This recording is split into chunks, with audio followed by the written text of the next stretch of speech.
What's happening, guys? Welcome to the channel. We're working on the old axle housing out of my 4500 car. Unit bearing pocket broke off and the gnarly wreck, which I'll edit into this here shortly.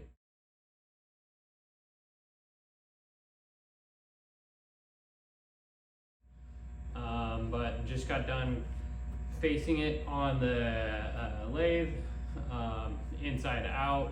Got a nice clean edge to weld up to. I got to clean the housing up and get this thing set back on there and hopefully verify that the axle housing itself is still true after the wreck, and hopefully that unit bearing pocket breaking off took most of the impact and didn't shock load it through everything and bend the housing or anything. The goal with this housing and then the front housing out of my 4500 car, those are going to be going into a new Samurai trail rig that I'm going to be putting together and going to be taking you guys along with me. It's going to be a long project, something in between jobs here at the shop. But yeah, it's going to be cool. The game plan is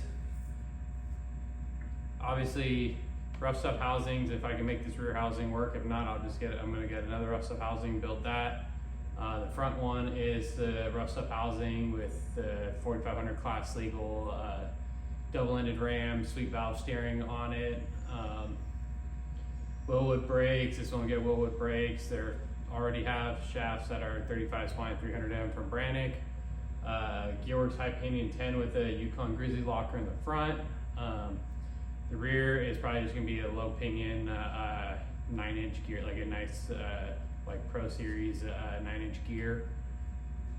And then drivetrain, I have a 20R sitting behind me. Probably can't see, it's on the other side of Art Stein's buggy over there, but got a 20R Toyota motor that I picked up for 400 bucks. I have a 5-speed W56. That's gonna get dual Toyota cases. I'm still on the fence whether I'm gonna do dual Toyota cases or a single 4.7 case. But the case that the rear case that I'm for sure getting is gonna be a 4.7 with the trail gear air disconnect on it, to be able to do front digs, set up for twin sticks as well. Rear is getting a competition edition 35 spine ARB that I've had sitting on the shelf. And then I'm going to be throwing on a set of King bypass air shocks, which those were made popular in Ultra 4 World by, like, Tracy Jordan was running them. Shannon Campbell had a set of Foxes at one point. A couple other guys ran them, but they were a in-between, quote unquote, back in the day of a bypass shock and an air shock. That's why they combine the two together and makes an air shock essentially go fast. I've always wanted a set. I finally picked up a set and I'm super stoked to put them on a rig. But yeah, like I said, just gonna take you guys along with me on the process. And I said first step is, I got this unit bearing pocket cleaned up. I got to clean up the housing here, and then, like I said, throw my mock-up diff in here with some aluminum pucks and throw a piece of 1.5-inch tubing in and see if everything's still straight on it, which from the looks of it, I think it's probably pretty close to straight, but I just want to double check anyway. So yeah, follow along, guys.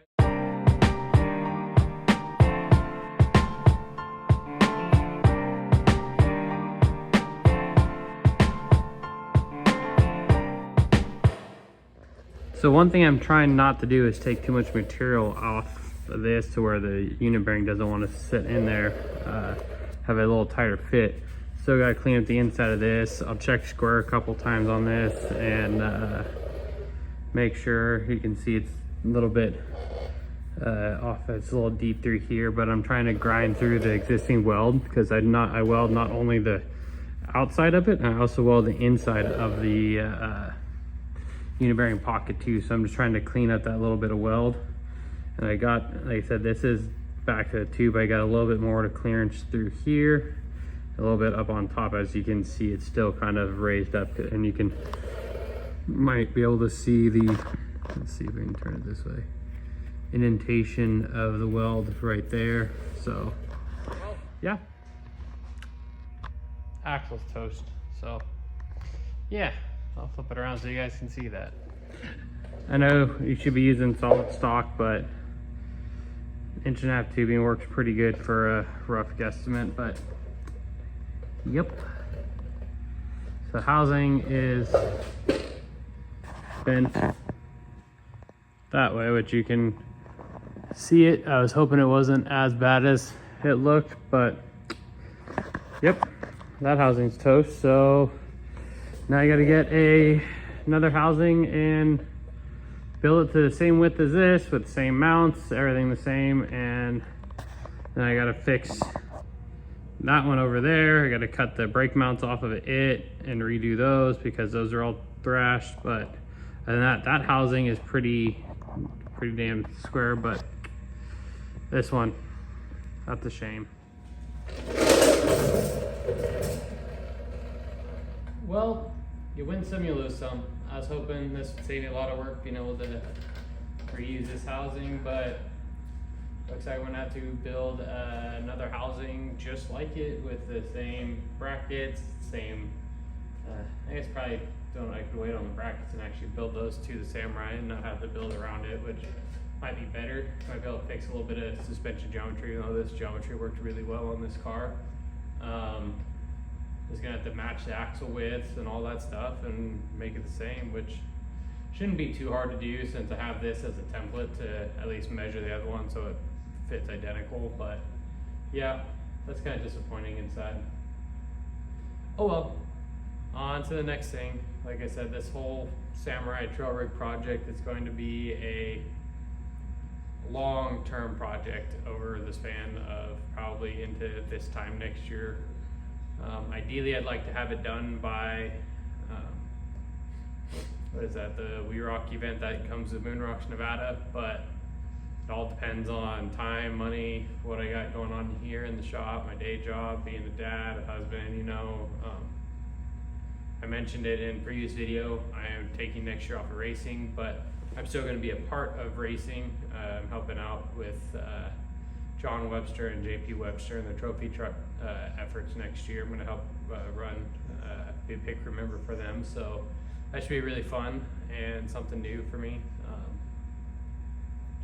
But yeah, it's slowly get it done. Like I said, just tinkering and mess around here in the shop when I got some free time, and it's about 9 o'clock tonight and kiddo went down for the night, wife's in bed, and figured I'd come to the shop and hang out and see what I can make happen for this thing. And it's okay, it's gonna be an uphill battle. We'll get it done.